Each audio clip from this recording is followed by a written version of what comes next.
여러분들의 인생에 상상할 수 없는 좋은 일이 일어나기를 바랍니다. 지난주에는 초대교회 성도들이 날마다 수가 더해가는 교회가 되기 위해서는 늘 같은 마음을 품고 같은 생각을 하고 같은 말을 해야 된다라고 말씀했습니다. 사실 우리가 한 교회를 섬기면서 같은 마음을 품지 않고 다른 마음을 품고 있다고 한다면 그것같이 불행한 일이 어디 있겠습니까? 또한 같은 생각을 가져야 돼요. 근데 다른 생각을 가지면 그거 참 속상한 일입니다. 또한 같은 말을 해야 돼요. 비전이 분명하면 그 비전에 맞는 같은 말을 해야 되는데 자꾸 앞에서는 이렇게 말을 하고 뒤에 가서는 저렇게 말하면 그건 서로에게 돌이킬 수 없는 아픔과 상처만 가져다 주는 것입니다. 그래서 날마다 수가 더해가는 교회가 되려면 늘 같은 마음을 갖고 같은 생각을 하고 같은 말을 해야 되는 겁니다.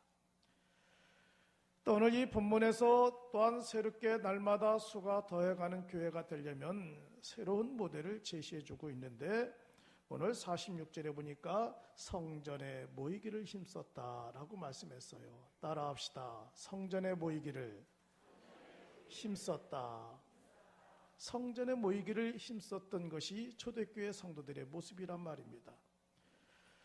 46절에 날마다 마음을 같이하여 성전에 모이기를 힘쓰고, 이들이 날마다 마음을 같이하여 성전에 모이기를 힘썼던 이유가 무엇입니까? 예배를 드리기 위해서 모였단 말이에요. 성전에 모인 목적이 분명해요. 잡담을 하기 위해서 모인 것도 아니고 소곤소곤하기 위해서 모인 것도 아니고 비방하기 위해서 모인 것도 아닙니다.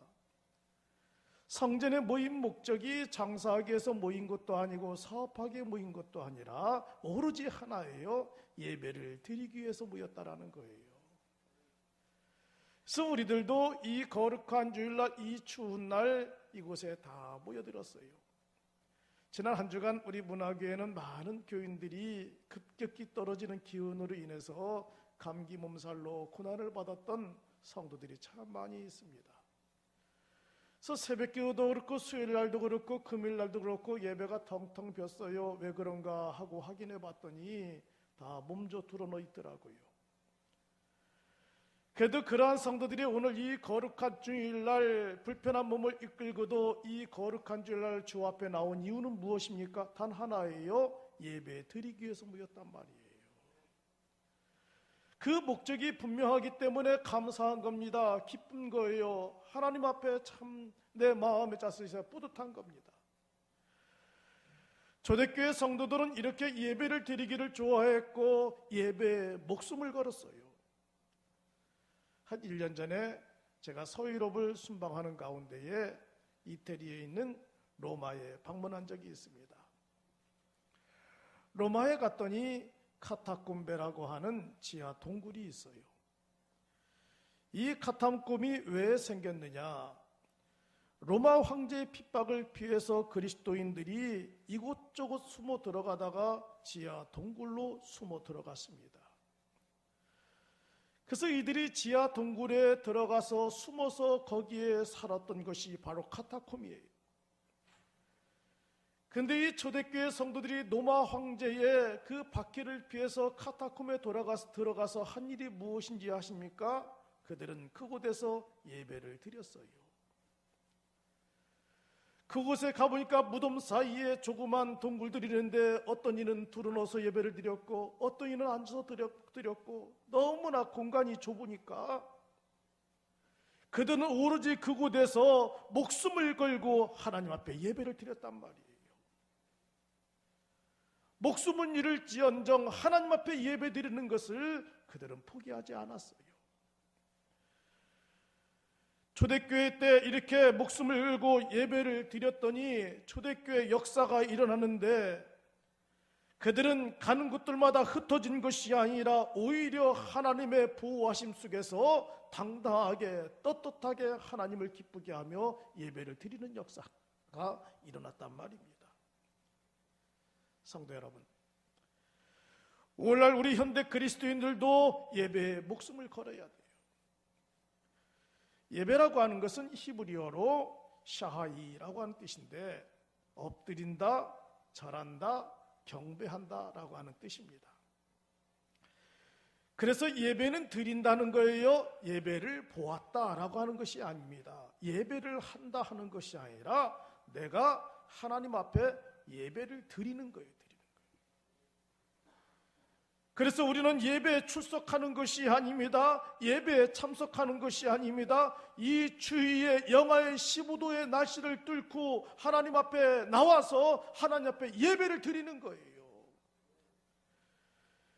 그렇기 때문에 우리는 예배에 목숨을 걸어야 되는데 예배 생활에 병들면 모든 것이 병든단 말이에요. 예배는 하나님과 만남입니다. 예배는 하나님과 교제의 시간이에요. 하나님과 지금 우리는 영적으로 교제하는 겁니다. 하나님과 만나는 거예요. 그렇기 때문에 이 시간에 예배에 구경꾼이 된다거나 예배에 출석했던 사람은 불행한 사람들입니다. 하나님과의 만남, 하나님과의 교제가 있기 때문에 우리는 그 하나님 앞에 예배를 드려야 되는 겁니다. 예배를 드리면 하나님은 우리 가운데 임재하셔서 인격적인 만남을 갖게 하시는 겁니다. 그래서 우리가 이것을 회복해야 돼요. 예배가 회복되면 모든 것이 회복되는 역사가 일어난단 말입니다. 여러분들이 몽골 이용규 선교사님의 내려놓음이라고 하는 책을 아마 다 읽어보셨을 것입니다. 그 내용 중에 참 감동적인 내용이 하나 있는데 벌러르라고 하는 그런 자매, 참 몽골 사람들이 이름이라 참 특별하죠. 벌러르, 발음하기도 힘들어요. 근데 이 자매가 소를 키웠어요. 그래서 늘 주일만 되면은 밭에 소를 끌고 가서 소가 풀을 뜯어 먹도록 묶어놓고, 그리고 그는 예배 시간 되면 하나님의 성전 앞에 나와서 예배 드리러 나왔단 말이에요. 주일이 되었습니다. 이제 이 소를 끌고 가서 풀밭에 꽁꽁 묶어놓고 풀을 뜯어 먹게 하고 그런 예배 드리기 위해서 오려고 했는데 소를 끌고 가던 중에 이 소가 도망가 버렸어요. 자, 이 소년에게는 이 소가 그 전 재산 목록 1호란 말이에요. 소가 도망가는데 아무리 붙잡으려고 뛰어가도 소를 따라갈 수가 없습니다. 그래서 이 소를 잡으려고 뛰어가는데 이 자매의 온몸에는 땀과 땀으로 범벅이가 됐어요. 쫓아갈 수가 없어요. 시간을 보니 예배 시간이 다 돼갑니다. 고민이 생겨요. 소를 잡으러 계속 뛰어갈 것인가 아니면 포기하고 예배를 드릴 것인가. 소는 이 자매에게 재산 목록이란 말입니다. 이 소가 있어야 먹고 살 수가 있는데 그 소가 지금 도망가 버렸어요. 근데 예배 시간이 다 다가왔는데 어떻게 합니까? 소를 잡으러 갈 것인지 예배를 드리러 갈 것인지 고민 가운데 놓여 있는 거예요. 그때 마음속에 위대한 결단을 하게 되는 겁니다. 소를 포기하고 하나님 앞에 예배를 드리자. 그리고 그의 발걸음을 하나님의 교회 앞에 옮겼습니다. 땀이 범벅이가 돼서 하나님의 교회 앞에 나온 그 자매를 바라보며 이용규 선교사님이 물었어요. 왜 그렇게 온몸에 땀이 범벅이가 되어 있고 지친 모습인가 하고 물었더니 이 자매가 솔직하게 고백해요. 풀밭에 소를 풀을 뜯어먹게 하기 위해서 데리러 나갔다가 묶어놓고 오려고 했는데 이 소가 도망갔어요. 예배 시간이 다 되었는데 고민이 생겨서 소를 포기할 것인가 예배를 포기할 것인가 둘 중에 하나 선택 중에 나는 하나님 앞에 예배 드리는 것이 우선이라 주님 앞에 먼저 나왔고 소를 포기했습니다. 이은교 선교사님이 이 자매의 신앙 고백이 너무나 아름답고 귀한 거예요. 그 자리에서 자매의 머리에 손을 얹고 기도해 줬습니다. 하나님, 예배 시간이 다 되었는데 재산 목록 1호인 소가 도망갔어요. 소를 포기하고 예배를 선택한 이 자매의 믿음을 흠양해 주시고 이 자매를 갑절로 축복해 주세요. 그리고 이 자매의 등을 토닥이면서 예배당으로 안내하고 그리고 예배를 은혜롭게 마쳤습니다. 예배를 은혜롭게 마쳤는데 놀라운 기적의 역사가 일어납니다. 예배 시간 마친 끝 무렵에 예배당 입구에서 소 울음소리가 들리는 거예요. 음메 하고 소 울음소리가 들리는 겁니다. 성기사님과 이 자매님이 놀래서 애사롭지 않아요. 예배를 마치고 바깥으로 나가보니 도망갔던 소가 교회로 찾아온 거예요. 여러분, 도망갔던 소가 예배 끝날 무렵이 다 되어서 예배당 입구에서 소리를 지르는 겁니다. 자, 이것을 보고 이 자매도 살아계신 하나님을 체험하게 된 것이고 선교사님도 살아계신 하나님을 체험하게 된 것이고 그곳에 참석한 모든 성도들이 살아계신 하나님을 참석하게 된 거예요. 간증하게 된 거예요. 소를 포기하고 예배를 드렸더니 예배가 회복되니까 하나님이 기뻐하시고 잃어버렸던 소도 찾는 역사가 일어났단 말입니다. 여러분, 무엇을 느껴요? 주님은 우리에게 늘 말씀하고 있습니다. 너희는 먼저 그의 나라와 그 의를 구하라. 그리하면 이 모든 것을 너희에게 더해 주시리라. 먼저 하나님의 나라와 의를 구하면 하나님은 이 모든 것을 더해 주시는 역사가 일어난단 말입니다. 그런데 우리는 하나님의 의를 구하는 것을 날마다 놓쳐버려요. 얼마 전에 어느 분이 저한테 상담을 하더라고요. 목사님, 저희 교회는 화상으로 예배를 드립니다. 목사님이 안 계세요. 그래서 저 중앙본부에서 설교한 것을 그대로 이송중계하기 때문에 성도들이 앉아서 그걸 따라서 찬송 부르고 헌금하고 그리고 그 말씀을 듣는데요.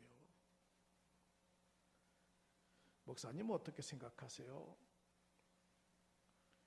제가 두 가지를 얘기했어요. 하나는 그 교회 전체의 흐름들이 그러기 때문에 어쩔 수 없지만 나 개인적인 입장에서는 예배는 인격과 인격의 상호 교제가 이루어져야 되는데 인격과 인격의 상호 교제가 이루어지지 아니하면 그건 참된 예배라고 할 수가 없습니다. 그래서 우리는 인격 대 인격으로 교류하면서 함께 하나님 앞에 영광을 돌리는 것이 참된 예배입니다. 오늘 많은 사람들이 인터넷 중계를 한단 말이에요. 오늘 많은 사람들이 화상으로 예배를 드립니다. 인터넷으로 예배를 드립니다. 그래서 요즘에는 사이버 처치가 많이 등장하고 사이버 처치를 통해서 인터넷으로 예배를 드리고 나서 헌금도 온라인으로 입금시켜 버린단 말이에요. 여러분, 그건 참된 예배가 아니에요. 구약에서 말씀하시는 예배, 신약에서 말씀하시는 예배, 오늘날 현대 속에서 말씀하시는 그런 예배가 아니라 우리의 예배는 여러분들의 헌신이 있어야 됩니다. 하나님의 성전 앞에 나와서 우리는 드려야 되는 거예요. 예배를 드리는 겁니다.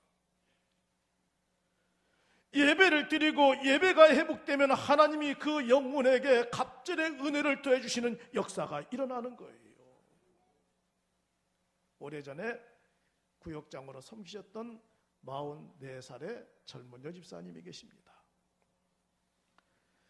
이분은 집이 서울이었어요. 서울에서 주일마다 하나님의 귀 앞에 나옵니다. 이곳에 나와서 교사도 합니다. 그리고 예배를 드립니다. 쉬운 일이 아니란 말이에요. 서울에서 교사하기 위해서 이곳까지 오려면은 1시간씩 승용차로 달려와야 돼요. 그럼 아침 일찍 일어나서 몸단장을 하고 준비된 마음으로 와야 되는 겁니다. 그리고 구역장도 그렇게 열심히 해요. 그런데 어느 날 건강검진 결과가 안 좋게 나왔어요. 유방암 3기라고 하는 진단이 나왔습니다. 유방암 3기라고 하는 진단을 나왔고 이제는 급히 수술을 했어요. 수술을 하고 항암 치료를 받습니다. 이 여자가 유방암을 절개하고 그리고 항암 치료를 받으니까요, 그냥 몸이 말라갑니다. 머리가 빠져요. 그래도 이 환경 가운데에서도 하나님 앞에 예배 드리는 것을 절대 놓치지 않아요. 신방을 냈습니다. 신방을 내서 그분을 권면하고 위로하고 함께 말씀 가운데 교제를 나누는데 이 집사님이 참 위대한 고백을 해요. 목사님께서 저를 봐도 기특하죠. 예, 기특합니다. 그런데 저는 제가 움직일 수 있는 선까지 최선을 다해서 하나님 앞에 예배 드리는 것을 포기하지 않겠습니다. 주일이면은 남편 승용차에 함께 타서 하나님의 교회 앞에 나와서 예배를 드리고 돌아가요. 주일 오후가 되었습니다. 낮 예배 때는 볼 수 없었어요. 그런데 주일 오후가 저녁 예배가 됐는데 저녁에 남편과 함께 교회에 나왔어요. 그때 제가 찬양을 인도하고 있었습니다. 그리고 성도들과 함께 찬양을 하는 겁니다. 손을 높이 들고 주를 찬양. 손을 높이 들고 주를 찬양하는데 이 자매님도 힘든 손 그리고 앙상하게 마른 그 손을 들고 하나님 앞에 찬양하는 거예요. 그 예배를 마치고 이제 집에 돌아갔어요. 소파에 앉아서 이제 잠깐 휴식을 취하는 가운데 이 집사님은 하나님 감사합니다. 감사합니다. 하나님 감사합니다. 계속 감사합니다. 감사합니다. 말씀만 입으로 고백하고 그 자리에서 하나님 나라에 가셨습니다. 그 남편이 저한테 그대로 다 얘기하는 거예요. 예배 잘 드리고 집에 와서 소파에서 잠깐 쉬겠다고 앉아있더니 계속 하나님 감사합니다. 감사합니다 하고 그 순간 편안하게 하나님의 나라에 가셨다라고 고백하는 걸 볼 수가 있었습니다. 앙상한 손을 높이 들고 주를 찬양했던 그 모습이 그 집사님의 인생에는 마지막 예배였어요. 그래도 그는 마지막 순간까지 하나님 앞에 예배를 드리고 하나님을 영화롭게 했더니 많은 사람들에게 귀한 간증이 되는 겁니다. 지금도 많은 사람들이 아쉬워하고 있고 그리고 그분의 마지막 신앙생활과 그 예배에 대해서 이 아이가 나올 때마다 그 이야기를 하게 되는 거예요. 성도 여러분, 무엇을 느낍니까? 오늘 이 거룩한 주일날 우리가 드리는 예배가 우리의 인생의 마지막 예배라고 한다면 어떻게 생각하시겠어요? 하나님은 우리는 언제 어떻게 부르실지 모릅니다. 그렇기 때문에 우리는 하루하루 드려지는 예배가 내 인생의 마지막 예배라고 생각해야 되는 거예요. 이 마지막 예배라고 한다면 우리는 정성을 다해서 믿음을 다해서 힘을 다해서 이 생명 다하도록 하나님 앞에 온전한 예배를 드려야 되는 거예요. 여러분, 그렇기 때문에 이 아침에 나온 사랑하는 성도들은 예배의 감격에 빠지시는 귀한 성도들 되기를 바랍니다. 예배의 감격에 빠지면 창세기 12장 2절에 말씀하시기를 내가 내게 복을 주어 너를 창대케 하시겠다고 말씀하고 있어요. 오늘 대한민국이 이렇게 부강한 나라가 될 수 있는 것 누구 때문인지 아십니까? 과거에 우리 믿음의 선배들, 우리 부모들 때문에 그래요. 보릿고개 먹을 것이 없어서 보리밥을 먹고 그리고 먹을 것이 없어서 굶주렸던 그런 시절이 있었습니다. 그럴 때 우리의 믿음의 선배들은 하나님의 성전 앞에 나가서 예배를 드렸단 말이에요. 한강의 기적이 왜 일어났습니까? 그 유교의 동란을 거쳐가면서 우리의 부모들이 그 추위에 예배당 마룻바닥에 앉아서 날 사랑하신 찬송을 부르며 예배를 드렸더니 우리의 가정이 회복되고 민족이 회복되고 한강의 기적의 역사가 일어나는 귀한 역사가 일어났단 말입니다. 초대교회 성도들의 믿음이 그런 믿음이었어요. 초대교회 성도들은 날마다 성전에 모이기를 했었습니다. 성전에 모여서 하나님 앞에 예배를 드렸단 말입니다. 그랬더니 하나님이 초대교회 성도들을 통하여 날마다 수가 더해가는 역사가 일어났어요. 우리 문화교회 사랑하는 성도 여러분, 금년에 이 영하 15도의 날씨에도 이 거룩한 주일날 하나님의 성전에 나온 여러분들을 축복합니다. 이 열심, 이 뜨거움이 날마다 수가 더해가는 역사가 있기를 주의 이름으로 축복합니다. 두 번째로는 초대교회 성도들은 하나님을 찬미하는 성도들이었어요. 47절 전반절에 이렇게 말씀했습니다. 하나님을 찬미하며, 따라합시다. 하나님을 찬송하더라. 하나님을 찬송하는 그런 성도였어요. 우리가 신앙생활하면서 말씀을 묵상하는 것도 중요하고 말씀을 통해서 은혜를 받는 것도 중요합니다. 우리가 신앙생활하면서 기도하는 것도 중요해요. 그러나 우리가 말씀을 듣고 말씀을 묵상하고 기도하는 것도 중요하지만 그 가운데서도 또한 중요한 것이 하나가 있는데 하나님 앞에 찬송하는 거예요. 초대교회 성도들은 감옥에 있던, 동굴에 있던, 가정에 있던 늘 하나님 앞에 찬송하기를 좋아했습니다. 찬송 싫어하는 성도들 없잖아요. 다 찬송을 좋아합니다. 그래서 신방 가서 좋아하는 찬송이 무엇입니까? 하고 물어보면 그 몇 장입니다, 몇 장입니다라고 말씀들 하셔요. 그러면 제가 그 말씀을, 그 찬송을 함께 불러드려요. 왜 그러느냐? 왜 찬송을 좋아합니까? 하고 물어보면, 왜 이 찬송을 좋아합니까? 물으면, 목사님, 저는 이 찬송을 부르면서 그렇게 은혜가 돼요. 이 찬송을 부르면 눈시울을 적십니다. 이 찬송을 부르면 내 마음이 뜨거워져요. 이 찬송을 부르면 그냥 기뻐요. 이 찬송을 부르면 내 근심이 다 사라지는 것 같아요. 저마다 고백이 다 있기 때문에 그래요.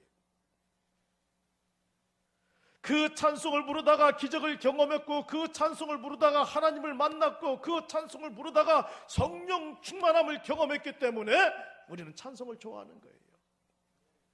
그래서 성경 주석가 메추엘리는 성도들이 진심으로 찬양할 때 하나님은 그들의 일을 도우신다라고 말씀했어요. 귀한 말씀이잖아요. 성도들이 진심으로 하나님을 찬양할 때 하나님은 그들이 하는 일을 도우신다는 거예요. 찬송할 때 능력의 역사가 일어나는 겁니다. 찬송할 때 하나님이 우리 가운데 찾아와 주셔서 우리를 위로하시고 격려해 주시는 것을 경험할 수가 있어요. 성경 곳곳에 찬송할 때 기적의 역사가 일어나는 것들이 곳곳에 등장합니다. 사도행전 16장에 보니까 바울과 실라가 감옥에 갇혔어요. 그들이 감옥에 갇힌 것, 그들의 죄가 있어서 갇힌 게 아니에요. 오로지 복음 전하다가 주변의 사람들이 밀고하고 모함으로 그들은 감옥에 갇혔어요. 자, 우리 같았으면 어땠을까요? 하나님, 나 주일에다가 감옥에 갇혔는데 이게 웬일입니까? 억울합니다. 속상합니다. 하나님 앞에 항변할 거예요. 그런데 바울과 실라는 하나님 앞에 항변도 하지 않고 원망도 하지 않았습니다. 바울과 실라가 감옥에서 한 것은 무엇입니까? 오로지 기도하고 찬송하기에 전념하더라. 바울과 실라가 감옥에서 기도하고 오로지 기도하고 찬송하기에 전념하는 역사가 일어났어요. 찬송을 불렀습니다. 찬송을 불렀더니 놀라운 역사가 일어난 겁니다. 옥문이, 누가 열어주지도 않았는데 옥문이 저절로 열리고, 바울과 신라의 온몸에 꽁꽁 묶여있던 쇠사슬이 저절로 풀어지는 역사가 일어났어요. 아니, 옥문에 묶여있던 쇠사슬은 누군가가 풀어줘야 됩니다. 옥문도 누군가가 열어줘야 돼요. 그런데 성경에는 누가 열어주었다라고 증거하지 않았습니다. 바울과 실라가 오로지 기도하고 찬송할 때 옥문이 열리고 그들의 온몸의 쇠사슬이 풀어졌다라고 말씀하고 있어요. 그걸 누가 증거하고 있냐면은 그 옥문을 지키고 있던 간수들이요, 놀라는 거예요. 아니, 우리가 열어주지도 않았는데 저절로 열리는 것을 봤단 말이에요. 그리고 이 간수가 바울과 실라를 보며 뭐라고 고백합니까?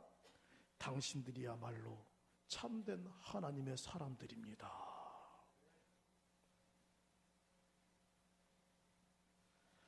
바울과 실라가 고난을 받을 때에 하나님 앞에 기도했어요. 바울과 신라가 고난을 받을 때 하나님 앞에 오로지 찬송하는 역사가 일어났습니다. 찬송했더니 그들의 인생에 기적의 역사가 일어난 겁니다. 능력의 역사가 일어난 겁니다. 하늘문이 활짝 열리는 역사가 일어났어요. 사랑하는 성도 여러분, 우리들도 우리의 입에서 날마다 하나님의 찬송하기를 좋아하는 성도들 되기를 바랍니다. 일어날 때도, 들어놓을 때에도, 가정에 있을 때에도, 운전할 때에도, 교회 오고 갈 때에도 하나님을 더 입속에서 흥얼흥얼하며 찬송하는 역사가 일어나기를 원해요. 제 아는 집사님이 우울증에 걸렸습니다. 참, 여자가 우울증을 걸리면은 늘密閉된 공간에서만 갇혀 있지만 남자가 우울증에 걸리면은 심각한 상황에 올 수가 있어요. 이 집사님이 우울증에 걸렸습니다. 그래서 신방을 했죠. 그래서 그분에게 권면했어요. 우울증 극복하는 비결이 있습니다. 찬송하세요. 계속 좋은 생각만 하세요. 제가 과거에 70년대 70, 80들이 많이 불었던 노래들을 한번 듣고 싶어서 다운을 받아갖고 CD를 구워서 차에다가 꽂고 늘 들고 들으면서 다녔어요. 좋더라고요. 뭐 만남이라는 노래, 특히 제가 좋아했던 노래 김종호의 노래, 떠나지 말아요 하얀, 이런 노래들이요. 분위기가 딱 잡히더라고요. 그런데 그런 노래를 계속 듣고 있다 보니까요, 마음이 자꾸 울쭉해져요. 마음이 가라앉아요. 기분이 안 좋더라고요. 근데 어느 날 전에 우리 사역했던 기흥복 목사님이 클라르의 CD 군걸 하나 선물을 주길래 그걸 차에다 듣고 꽂고 들고 다녔더니 또 분위기가 달라져요. 다시 또 이제 복음성가를 꽂았더니 생기가 있어요. 여러분, 분위기가 다르더라고요. 옛날 가수들 보세요. 간다 간다 나는 간다. 그때 가버렸어요.